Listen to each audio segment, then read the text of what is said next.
Hi, I'm Kimberly, and I have been a stay-at-home mom. There were several reasons I wanted to be a stay-at-home mom.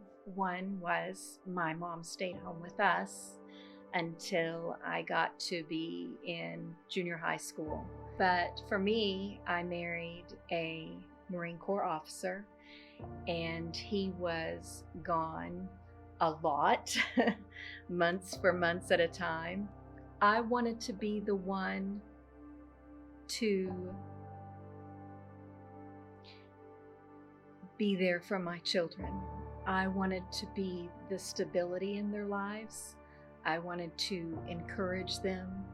I wanted to be the one to embrace them when they needed someone.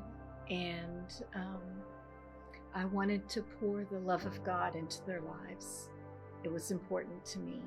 Anybody can have a baby, but it takes a lot to be a mom. And I wanted to be a good mom, a godly mom, and I just wanted to love them. My story is about a time in my life where life for me was somewhat trying. I won't say difficult, but maybe a little bit emotionally difficult. My husband was deployed. We moved yet again to another town.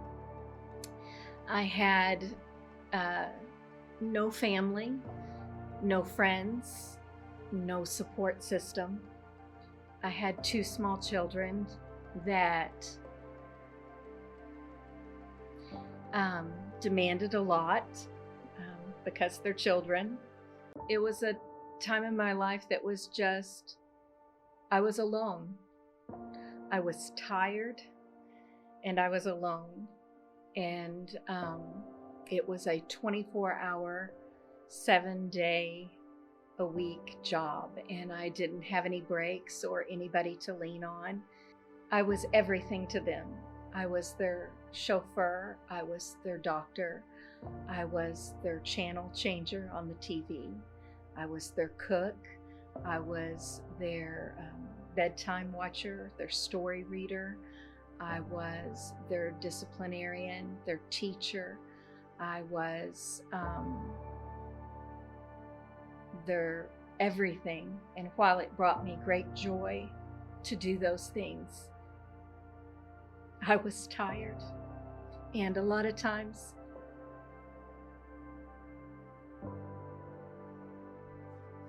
I felt invisible.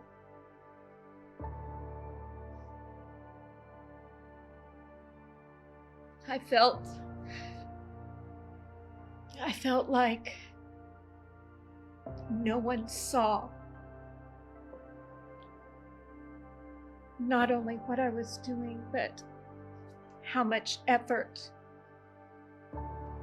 how much energy,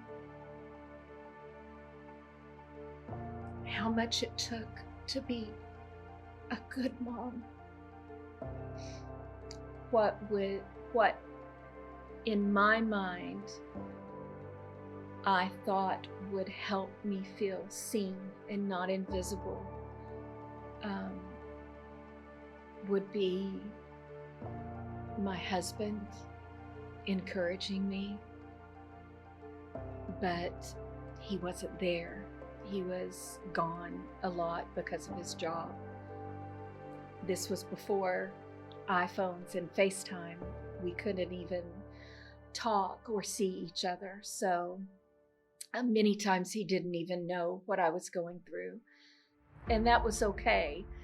I was just, I was alone.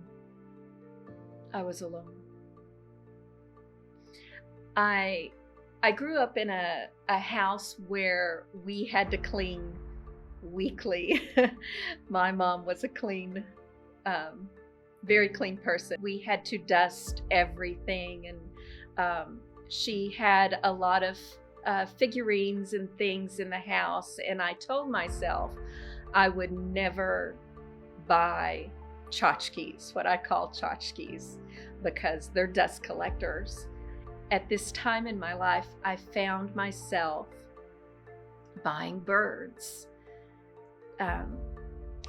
like this, just figurines of birds, and I was placing them all over my house.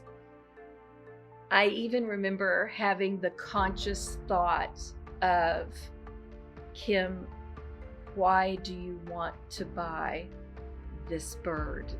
You don't want this. But I couldn't help myself. It was as though I was prompted or being drawn to these birds. I would find them everywhere in stores, and somehow they just came home with me. Anyways, when I was going through this time of just being difficult and tired, invisible, alone,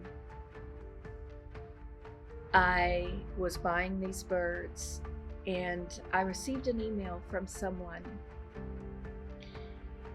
And this email spoke to me. It spoke of another woman named Charlotte who experienced a lot of the same thing. She said it was kind of like a testimony, I guess. And she said that she was often envious of her friends who would get to travel and look nice and dress nice and do all the wonderful things that she had dreamed of. And when she would come together with them, she would be in a worn out dress, her hair in a ponytail, smelling of peanut butter. And I very much could relate to that scenario. But the story goes, her testimony goes, and what I read in this email was that she had gotten together with a group of her friends, and she had one friend who had just gotten back from a trip to Europe. And she brought her a beautifully wrapped package and said, I have this for you. And she couldn't imagine what she could have brought her. But she opened it, and it was a book about all the wonderful, beautiful cathedrals around Europe. And she couldn't understand why her friend had given her this book until she opened it. And she said, to my friend, with great admiration for all the wonderful things that you're building when no one sees. When no one sees. She read the book, and she read about what it took to build these cathedrals, that workers and artisans would give up their lifetime to work on them, that no cathedral was built in one lifetime. Some of them would be built over hundreds of years, and no one would ever know the names of the workers that built them.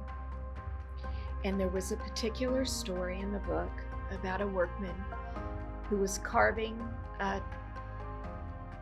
tiny bird in the top of a beam near the ceiling.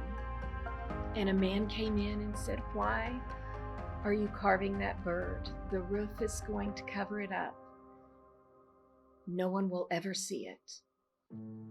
And the man looked down and he said, God sees. God sees. And instantly, when I read that in that testimony, what dropped in my spirit was every bird that I had bought. And I heard God say, I see you, Kimberly. I see you. And I knew that He had prompted me to buy them because He knew that at that moment I would need Him. I would need His encouragement. I would need His embrace. I would need all the things. I would need all the things that I was giving to my kids. And He saw me, and He cared for me, and I knew how much He loved me. God loves me. God sees me. He sees what we do.